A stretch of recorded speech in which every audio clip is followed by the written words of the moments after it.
What's going on, guys? This is Matt Marinoff, Real Estate Recovery Group, you say. And my guest today, my co-host, my coach, is Christine Cruz, and she actually works with Signature Homes, Realty Executive. Or the Realty Executives Signature Homes. Correct.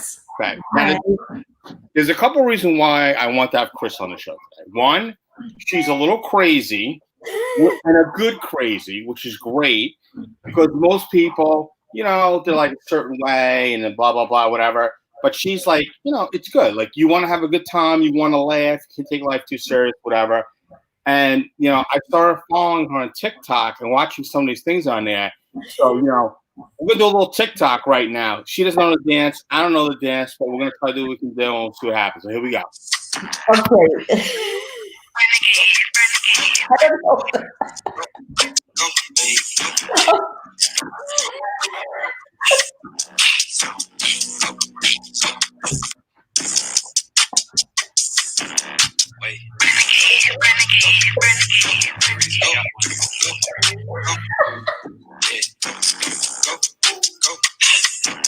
That's the only part I know. That's it. That's all I know. How's the end of that nonsense? Shortly lived. Listen, guys, life's too short, and the reason why I'm doing these, 12 o'clock shows is because I want to be entertaining. I want to show people there's a lighter side in real estate, and real estate's still moving, the industry's still moving and popping. Mm-hmm. So, I'm excited to have you on, Chris, because thank you. Happy to be here. So let's do a little intro to who you are, where you've been. So you've been in real estate for 2 years now. First year out, rookie of the year. Yes. You have a special award that you got. Yes. Second year. What's the name of the award? What was the Achiever Club Award? The Achiever Club Award. Yes. Achiever Club Award, whatever. Now you come from a project management background. Yes. Yes. Right? And then communication, obviously, you talk about is key. Mm-hmm. What would you say, because I know that you said that you want to keep your clients up to date, with every aspect of what's going on with the transaction. Right. What would you say, why did you make the crossover? Because, communications, a project manager, what was your job like when you were working? When I was working, you were more, instead of being you were more reactive when something went wrong, people threw each other under the bus constantly. There was it wasn't fulfilling to me. I got the job done. Yeah, it was great. But then that was it. It was just move on to the next one, where with real estate, you're building relationships with your clients and you start to love them, I consider them family. They consider me family, Mm-hmm. So it's more fulfilling to me. I love helping people. I like being there for them. I like to educate them on the process, especially first-time home buyers. You want to go with them through every step of the way. I was a home buyer at one time, and actually I wasn't in real estate then. So I was just signing everything away, not sure what I was doing, just, went through the motion. But I always assumed that everyone was like that. Like they will just get, they find a house they love, they put in an offer, and they just go through the motions, just thinking that it was that easy, It wasn't that. It's not that easy for everyone. There's different steps. There's hiccups. There's, inspection issues. There's appraisal issues. So it's fascinating how much you learn for every transaction is totally different. Whereas in project management, where I dealt with a certain bank and it was more cookie cutter. So it was the same thing. And it just took the mind out of it, Right. Understood. I actually have a couple of questions that I want to ask you. Okay. Some of them might make sense to you. Some of them might not make sense. Okay.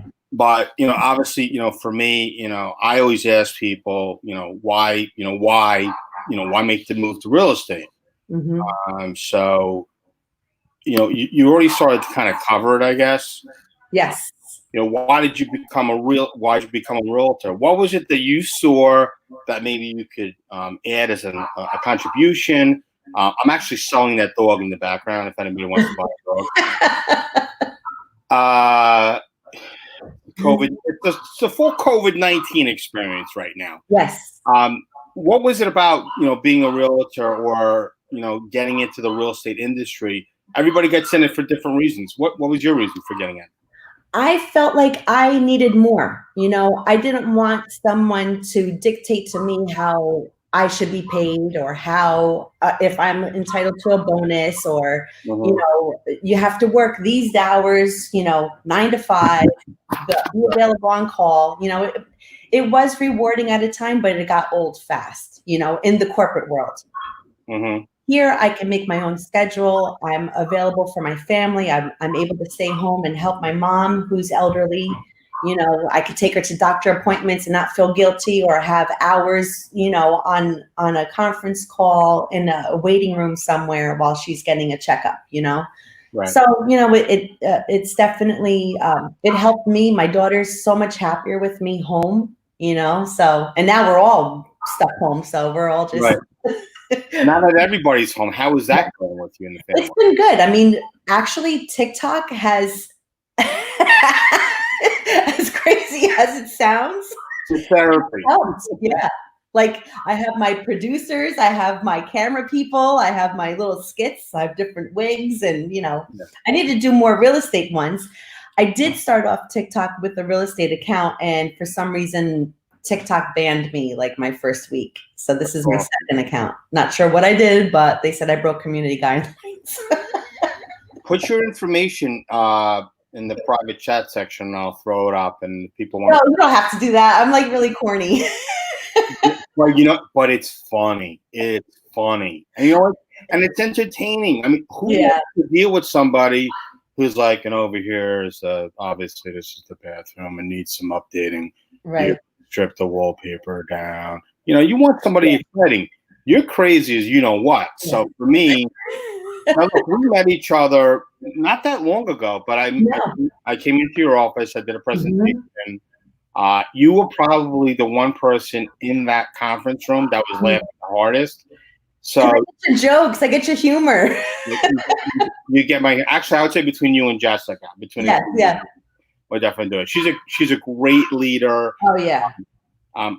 Great vibe over there. I'm already working on some short sales with your team over there, which is really great. Yep. Real estate isn't for everybody. Most people take it as they're replacing their job, and they shouldn't look at it that way. So my question to you is, do you look at being a real estate agent as, it's my 9 to 5 mentality, or are you an entrepreneur? I'm an entrepreneur, 100%. Okay. Yeah. Like, I have goals. You have your why. That's really important, why you do things. And, my family is first and foremost, but I have a great mentor who's Jessica. She's awesome. And they say your attitude reflects your leadership. So we're just going to do a love fest about Jessica, because I'm okay with that. Yeah, we should. No, she's great. Yeah, she's, consistency is key. She tells me that all the time. I get in the way of myself with my excuses, my procrastination, just because I could do so much more online with social media. But I have a video here with 28 takes that I use.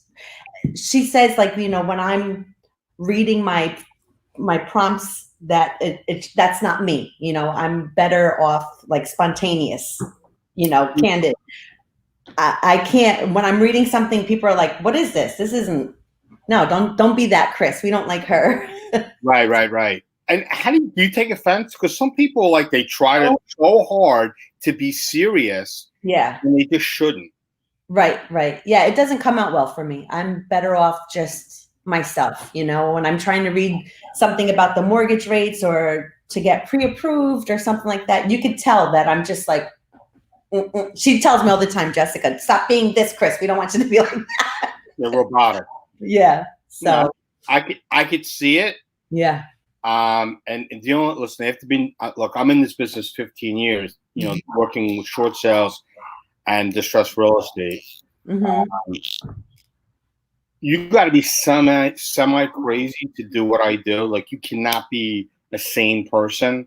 Mm-hmm. Stressed out of it. I mean, you just told me a story. You tried to go after some guy. Yes. And it didn't work, and you basically told your daughter, "Hey, let's go get something to eat." Yeah, and it was my daughter. I had a little gift, a little something, a little cute little door something, just to drop it off, a little letter. Right. Because I saw them on like one of the sheriff's lists, and I want to help them. Like if they could sell their house short sale, that's great. You don't want them to foreclose. Talk about the experience. What actually happened? Did you just like walk up to somebody's house? Yes. So I had their name and address. I was going to mail something, and then I said, you know what? I'm going to go over there. So it's close to where my daughter's father lives. So I went, and then I'm standing out there. I said, "Ooh, they're home." I was like so nervous. Awesome. And then my daughter told me, "Mom, just go ring the doorbell. What do you have to lose?" Right. I'm like, okay, that's good advice. I'll go up there. So I went, and you hear them scurrying around, and I'm sure they were getting. Sorry, I just got a phone call.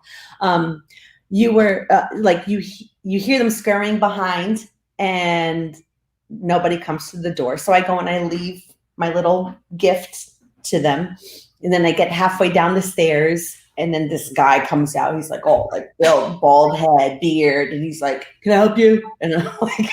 Oh, I was just like, I didn't know what to say. And he's like, "What?" I'm like, "Oh, I left something there for you if you need help like." I totally like spazzed out. And then what happened? And then he was like, "Nope, we're not interested. And tell all the others that are coming here to stop coming here." And I'm like, "Okay, well, I'll take my gift back." So I took him back. It's funny. You're like, I'm not the leader. Just so I know I'm not the leader. We don't all know each other. Right. Yeah. So. No, I understand. Yeah. So that was your one experience at actually going and talking to somebody face to face. Right. And then I think I called you, and you were like, "Don't do that the next time. Just call me, and I'll be there for you to help you 100%. I'm like, "Okay, that sounds great." Well, here's the thing, right? So in a situation like that, if you told me that you were doing it, and this is what cracks me up, because I tell realtors all the time, put me in the hot seat. Yes. I don't have a problem talking and breaking the ice with the people that you're going to talk with, because listen, 9 out of 10 times they sound like what you just sounded like. Yes. So and you get frustrated. You got you just said, big bald headed guy, probably juiced up, whatever, with a beard. My property. Yeah. The others. Mm-hmm. Yeah. So I'm like, well, I don't know the others, but okay. Yeah. So I mean, whatever, it doesn't matter. Here's what I would do if I were you. Is the property still around? I don't know. I haven't walked down the street. Let's find out. Okay. Let's get his phone number and let's call him. Okay. Right? Yeah. And maybe we could even record it. Okay. Get his phone number, whatever. Like, maybe like I'll call him, whatever, and you'll be here, and we'll be like, "I told that lady." It's her. Fucking idiot. Yeah, it was sad. Yeah. Well, and you know what? And I don't blame people like that, because they're so frustrated because so many people bombard them and they reach out to them. Mm-hmm. After being in the business for so long, I actually get leads sent to me. Right. I got a lead today, Fairlawn. I'm not Fairlawn. Bergenfield. Okay. House is over leverage. It's a Cape, perfect for somebody to add a level on. Great neighborhood, whatever. Watch my phone's gonna start blowing up. I want it. But it's so weird because I live and breathe this type of the industry. So when you're talking with somebody that's a first-time home buyer, you're talking with somebody who's in the sheriff's sale with their house. Yes, yeah. You don't know how to handle it. Like for me, it's kind of like breathing. Right, second nature. Nothing bothers me. Sometimes my wife hears me on the phone. And it's clear as day. The person on the other end just doesn't want to talk to me, and I'm like, I'm going to ask you a serious question, and the person's like, "What?" And I'm like, "Has anybody ever asked you, do you want to know what your options are?" And they're like, "No." That's good. Do you want to know what your options are? Mm-hmm.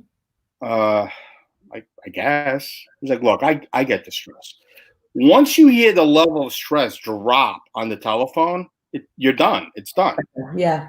The closing ratio at that point it blows up. Right. I mean, look, it is what it is. Here's a question that I want to ask you, and it actually leads into either the stress or it could be any type of real estate. So this is really important.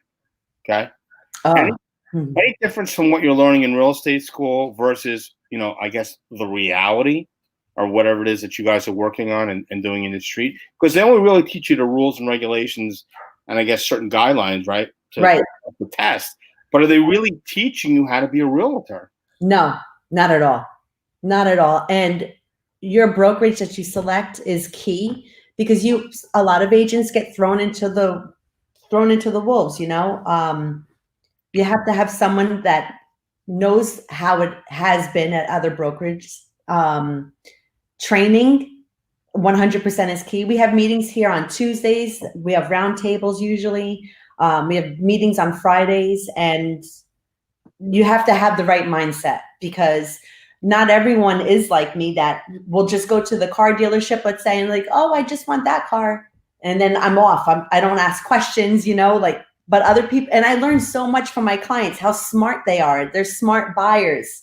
I tell them, take your time. Don't jump into something. This is like the biggest purchase of your life, ask questions. Don't think that, you can only see 3 homes, like how it is on the show. They show 3 homes or whatever, and then they put in an offer. We can go out for months sometimes before they find something. Real estate agents right now are like, Chris, shut up. I know. Shut up. It's not about people. It's profit before people, Chris. No way. No, I don't have commission breath. That's for sure. That's it. It's before profit. That's a great way to run your business and educate somebody as a home buyer. Here's the thing, and maybe you'll get it. Maybe you won't. Well, you will get it. Dealing with people that are on the distress side, right? They might know other people that are in distress. So we get a lot of referral business, right? Or once a real estate agent works with us, they want to work with us forever. Now, is that the case? Maybe 9.5 out of 10. Yes. We had a falling out with a broker because the broker felt like they knew what was best. And then the agent felt like the listing agent felt like they knew what was best. But it was such a crap show. And they had issues with the seller, and we were brought into the mix. And they kind of wanted to push us out. And the seller called me and said, look, we're not moving forward without you. At this point, whatever I have to do, we'll just get rid of the real estate agent and the broker. And I said, can't do that. And the reason why I can't do that, even if they're trying to push me out, there's almost like a little unspoken code of ethics or code of code where you shouldn't. I'm not going to talk bad about a real estate agent or their broker, and the broker should understand. We have got a job to do, and we understand the rules, regulations, and guidelines. So, what would you say to somebody? The stress side, they want to do mainstream because everybody's like, oh, I got to get 100%, 100% commission. Well, that's great. Are you learning anything at 100% commission? Are you getting leads from your brokers at 100% commission? Are you getting continuous education from that team, that type of environment, very hands-on? Like, your broker, I can't keep saying her name. It's like, over and over again. So like, your broker where you work, I see what they offer, and I'm not for me, I'm not going to be like, oh, you go to this place, go to that place. People ask me and I say, look, I don't know. Do you get the concept? Some people come from a real estate background or, a management company background where they're an investor. They understand, but some people don't. That's why it's great to have different agencies that are out there that can cater to people differently and offer different types of services. Do you remember leaving real estate school? Did you know where you were going to head at that point? No, I actually interviewed with another company in Hoboken. And then I said, you know what? I've known Jessica for years. So I said, let me come over to Realty Executives because at the time I was working full-time and I thought I could do my full-time work and real estate, which you could, but it got to the point that I just had to cut my full-time off and I just jumped in with both feet in real estate because I picked this brokerage because of the training and she offers so much for new agents. It was really a simple choice for me. Who offers what? Jess, she offers so much Oh, I'm sorry, my broker. Jessica wrote on one of the pages is saying you, that she loves you and that you're beautiful inside and out. Oh, thank you. You work hard with all the clients, and that you're an amazing agent. Oh, thanks. All right. So that's good to hear. Yeah, that's great. Keep up the good work on that. Thank you. No, so it's good that you're like that because most people aren't caring, and you hear so many bad experiences, and people say, "Oh, I got forced into this house. I didn't want this property. I didn't want a ranch, but my husband wanted it. But we were desperate, and the agent didn't listen to what we needed, and then we needed to get our kids into a school district." I think real estate agents don't have the philosophy, and again, I could be wrong, are the one and done. Right. You have to build a relationship. You send out Christmas cards. You send out, whatever it is, emails. Mm-hmm. I've offered to babysit my clients' children because they moved from Brooklyn to New Jersey, and it was, Valentine's Day. I said, "Well, I'm not doing anything. I'll go over there. Doesn't matter." But Did you volunteered to watch kids on Valentine's Day? Yes. So let me get this straight. Sell a house. Yeah. And you get a free babysitting service. Yes. I'll drive by for your birthday and honk horns during quarantine. There you go. That's beautiful. That's beautiful. I'm doing a will signing. Like I'm witnessing a will signing tomorrow. Yeah. So, that's great. So does all that stuff go on your page? Do you have all that stuff out there? No. Why? I don't know. I just, you build that rapport with people, Well, I know Jessica's watching this, so I would say, Jessica, you guys need to team up and put something together because that's genius right there. How many agents? Oh, I'm over here at a will signing. Like, record it. Yeah. You're babysitting the kids, blah, blah, blah, whatever it is. Mm-hmm. Obviously, fuzz out their faces. Yeah. But that's a great, to me, that's a great marketing tool. I don't know. Most agents, in my opinion, are the one and done. Buy it, sell it, that's it. They don't realize that they can convert over and over again, family members, stuff like that. Right. My sister-in-law is actually very big on that. Mm-hmm. She's a real estate agent as well. Shout out to Sylvina. Mm-hmm. And she does, she does the card. She does the holiday card. She does the, the keeping up and the calls and the texts and stuff like that. So she gets referral business out of it. It's not hard to do it, but again, I think it's the 9 to 5 mentality. Right. I don't believe that people get into real estate for the right reason. Mm-hmm. And because of that, I think a lot of people fell in real estate. But let's keep moving because we got some serious questions going on here. Oh, really? Okay. Yeah, I got a couple of other questions for you. All right. So virtually, right? Mm-hmm. How are we moving forward, with the virtual, I guess, market with the clients? What would you say, good and bad? Let's start with the good and let's talk about the bad. Good. Working with clients virtually and having them look at virtual properties. Thoughts? It's great. It's been wonderful. As long as they're willing to do it. A lot of people thought that because of the coronavirus that everything stopped. They didn't think that we were essential workers. They changed the guidelines. We couldn't do open houses, but we have virtual open houses. We record apartments that we have listed, and first things first, we show the apartment. You have to look at it on YouTube, see if you like it. Make sure all your decision makers are present when you want to go see the property, whether it's a rental or a listing. Mm-hmm. We don't want children to go in for their safety. Mm-hmm. We have to have masks on. We have we have our masks, we have our gloves, we have booties if we can find it. If not booties, I've taken quite a few from ShopRite to put over our feet, or we take off our shoes. Right. But yeah, it's been trying, but virtually, I'm trying to be everyone's virtual agent. I'll put out stuff so that people can ask questions. A lot of times you don't get too much on social on the main page, but like in the DMs, you get a lot of questions that come at you. Yeah. So, it's important. So what would you say the negatives are? Negatives is the people that aren't computer savvy, people that, that don't know how to do this, like this is a great setup. I think this is better than Zoom, actually. This is awesome because we could both talk and not cut off one another, So Yeah, I'm not a big fan of Zoom. Yeah. I have it. I have Mhm. to get rid of it. And it's a perfect example of big company. Like my company, the way it's set up, although we do, a decent amount of business, we try to keep that mom and pop feel. Right. I reached out to Zoom and I had issues with it. Right. They would literally send me an email that had nothing to do with my complaint. Oh yeah. And they'd say, click this box to make sure your complaint was, taken care of. Mm-hmm. I'd email back. Are you guys even reading my emails? No. Mm-hmm. And then shoot me an email back.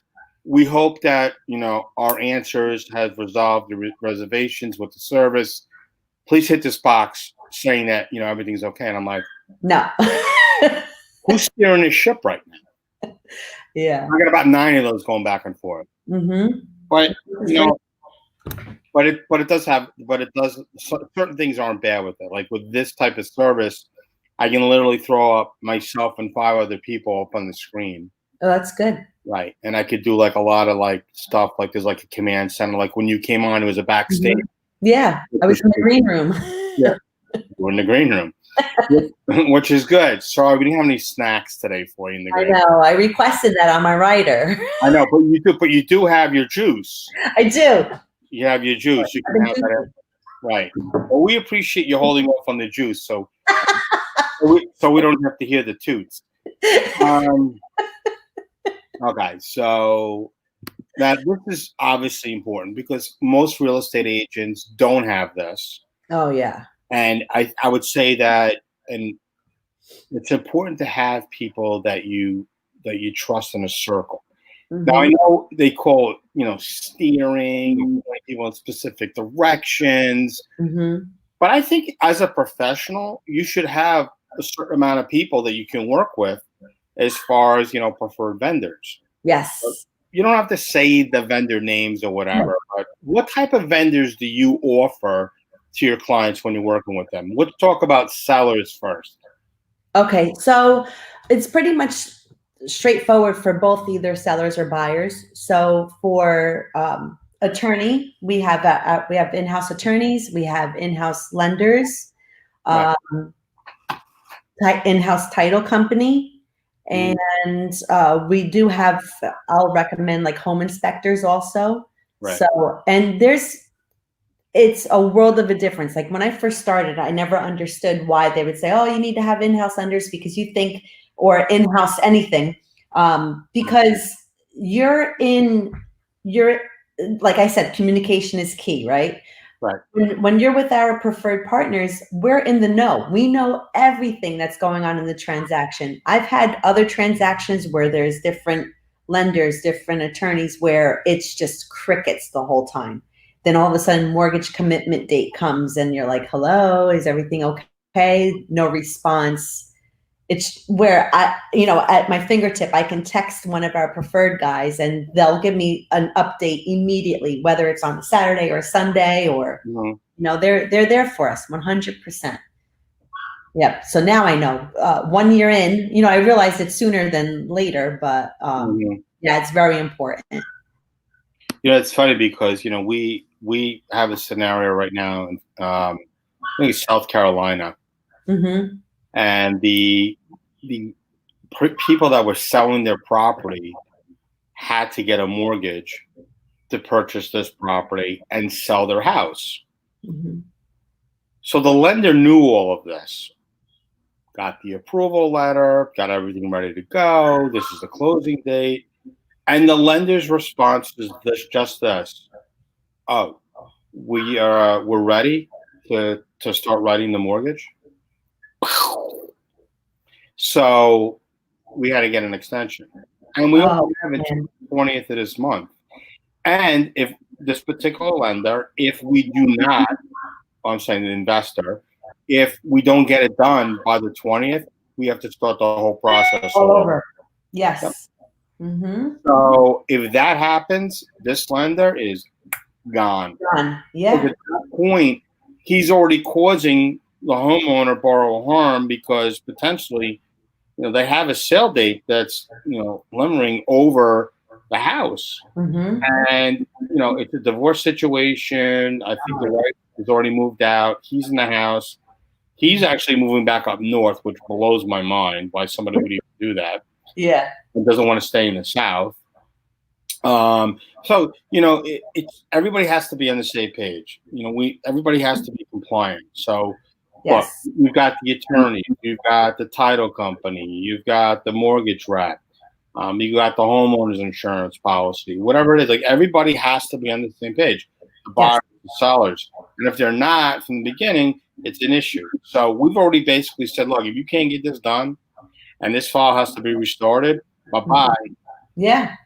And I already talked with the listing agent on the property. I said, look, if this isn't going to work out, then the buyer has to go because Right. why are we going to go through that whole process all over again when we were done? Mm-hmm. It's not fair. No, I it's not. want to throw it out there right now. So, because this is also going to be broken up into a podcast Okay. at a later date. So if anybody wants to reach out to, Christine directly, her direct number, which you can call and you can text. Yes. Please, no perverts. No, we get enough of that. Jeez. Right. 551-216-9166. Again, the number is 551-216-9166. Or you can reach out to her via email, which is Christine C. sellshomes at gmail.com. That's Christine with the C, by the way. Yeah. With another C for the Cruz. sellshomes at gmail.com. So either way, you can text her or you can email her. Mm-hmm. And if you have any questions, concerns, obviously you can reach out, directly to her. Now she has a hashtag that you can utilize, which is, and I think it's very creative. It's hashtag #, list with Chris. Yes. List with Chris. Mm-hmm. Chris. That's it. And that's Chris with a C. Yeah. Chris with a C. And so I like having people like yourself on here because you're very entertaining. Thank you. And obviously you offer, services and you try to help people. If somebody was to reach out to you as, let's say, a first time selling their house, somebody who's been in a house 30, 40 years and they're looking to sell a property, what type of advice would you give somebody who's going to be moving on to the next stage of their life? They're both alive, not dead. Okay, so that's good. Yeah. They have to make sure it's so much sentimental attachments to a home, especially being a daughter to someone who's very attached to their home. We've tried to ask her to move and downgrade for years, but they're attached to it. So it's something that they're going to go through emotional. It's going to be very emotional. It's going to have their ups and downs. They have to prep. I'm sure there's a lot of stuff there. So they have to get like clean out crews and have sales and stuff. So it's a lot. Like there's different phases, you want to make sure to declutter. You want to make sure that they're 100% ready to go, and a lot of times I've spoke to 2 people so far that they were happy. Like when the buyers came on the closing day for our walkthrough, I asked the sellers, I'm like, so are you guys ready? Are you sad? They were like, no way. We're ready to start our new life in Florida. Like they were ready to go. As soon as we hand the keys to me, they were like in their car. Go ahead and sell.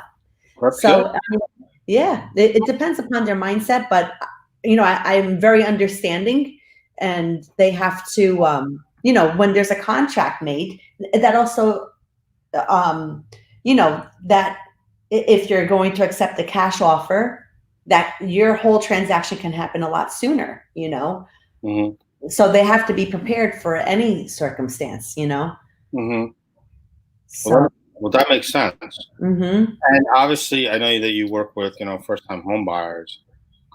What's your experience like with first-time homebuyers? I know you offer a babysitting service. Not to everybody, but yeah, I'm sure if they need No, to that's it. too. I'm throwing it on social media. Chris will sell. And They babysit. babysit Babysit with the C. with a C. Yeah. What's it like working with first-time homebuyers? I mean, I know it's exciting. People are excited, whatever. Do you, besides COVID, like, do you go to the closing table? Yeah. Do you go Well, to the house with them? yep. We go to the house. Let's see. So I did have a closing during this time. We actually had the closing here at our office. So we wiped down everything. Everybody had masks on and gloves. Yeah, we visited the home. There was the inspections, same thing. It was just like the home buyers and the inspector Right. and myself. The sellers they were asked to leave. Mm-hmm. Sometimes it's good to have the sellers there though, because you find out, there's no water shut off. But then when we went for the final walkthrough, they're like, oh, I wish you asked me. It's right up there. You know, it was in a weird spot. You know, but Oh, so you actually have the sellers and the buyers together in the house? they were there at one time. Yeah. Oh, wow. Okay. Yep. But it's interesting. I like seeing their reaction when they find a home that they like. You could tell because they're like, this is it. You know, their eyes light up. When they're not interested in a home, they're like, oh, you just know it. And I tell them that too. I'm like, let's just keep looking. There'll be more out there, or, you know. What would you consider would be a wow factor for a first-time home buyer? One is getting their offer accepted. You know, we do a lot of things to help get the offer accepted. Sometimes we'll say we'll pick up the CO because that's usually the sellers on the seller side. So we do anything to try to make it more appealing, especially in this day and age. There's not that much inventory out there, so it is a seller's market. There's tons of buyers. People right now, they are ready. They're ready to rock and roll. They have their pre-approvals. That's the other thing that we, first-time home buyers, you need to have your pre-approval. I've worked with so many people right now where it's like an arm wrestle to get them pre-approved. They don't want to for whatever reason. And I explained to them, like, during this time, you need to have a pre-approval more so than ever, because a lot of agents won't even let you in unless you're pre-approved. Will you work with a first-time home buyer? Oh yeah, yeah. No, would you work? No, I'm saying, would you work with a first-time home buyer that's not qualified? Well, I always go out and I meet them first, and then we do. I get their needs and wants, and I explain to them. Well, I ask questions. Are you pre-approved? I do that in the meeting because sometimes you can build rapport that way. You don't want to turn anyone off over the phone where, maybe someone will take your advice and get their pre-approval, Right. But then there's others, no, I don't want to ruin my credit. And then you have to explain the importance that it's fine. They don't want to ruin their credit to get a mortgage? Yes. Like, they don't want to get the pre-approval done first. They want to find their home first, then get the pre-approval. And I explain, now the guidelines changed because of Corona. There's more, I think their credit score increased. There's different criteria that's being pushed out. Right. Weekly, so it's so important. And then you don't want to waste your time, and my time, because we're going out. I'm just at that point a door opener. If you're not taking my advice, you can go, okay, if you have a friend that does mortgages, you can go with your friend, but you can also get a second opinion, All right. So what I was trying to ask before, as far as wow factor for a home buyer, what would you consider something that would spark the interest of a husband or a wife? Kitchen, bath, man cave. Okay. First, they have to agree. I've met a lot of home buyers that, one likes carpet, the other one likes hardwood floors. Like, everything was opposite. Right. So they have to agree on that. I know the kitchen is important. Everyone likes some modern kitchen. They like that. They like the modern bathroom. But then there's other first-time home buyers that don't mind getting dirty and they want to remodel it to the way they want it, Right. So a lot of the guys like a nice garage because they have their tools. A finished basement is important to some, not or others. They have the vision. When we go in the home, that's another thing. Like a lot of first-time home buyers, before they even put in an offer, they're like measuring. Oh yeah, the sofa will fit here, the TV will fit there, and then they don't put in an offer. So why go through all that when you're there? But they're just visualizing everything. No, I got you. Yeah. Right.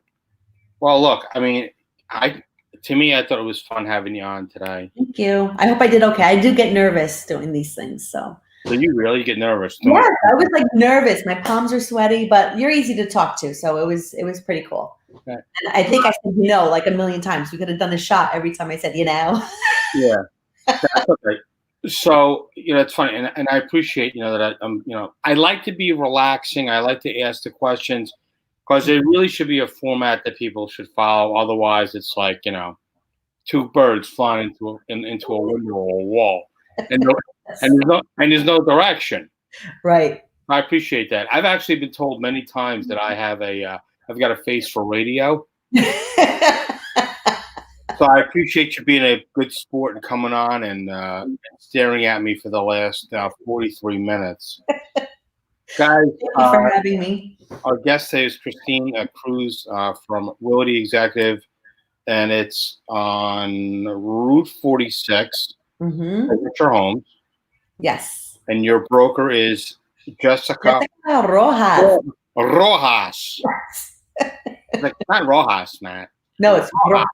Yes. Rojas. And you've been in the industry for 2 years, obviously. Yeah, it will be 2. Yes. It'll be 2 years. Yeah. And I love my team. I love everybody here. It's really a family. Like, I miss everyone. I haven't seen them since March. Right. So. Well, you could do one of those things I see online. You get like a laundry line and it's like that plastic thing, whatever. Oh, yeah. It's to hug your grandma. I mean, it's like, come on, seriously.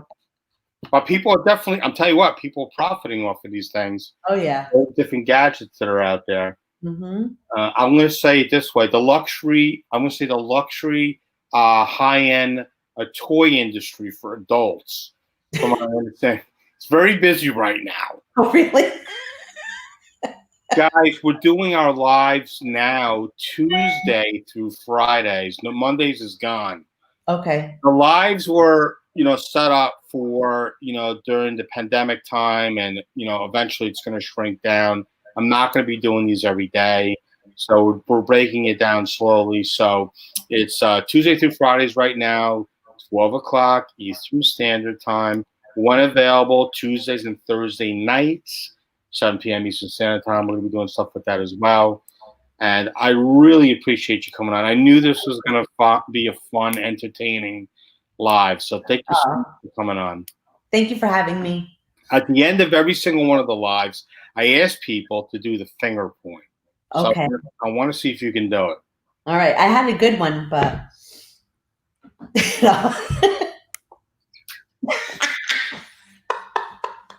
I'll do like the whoa. Okay, I got you. Throw it up and then point. Oh, I like that. I'm going to give you an 8 for that. Okay, good. Nobody's gotten a 10 yet, but I'm going to give you 8. I got you. Now you just look like you're shooting me.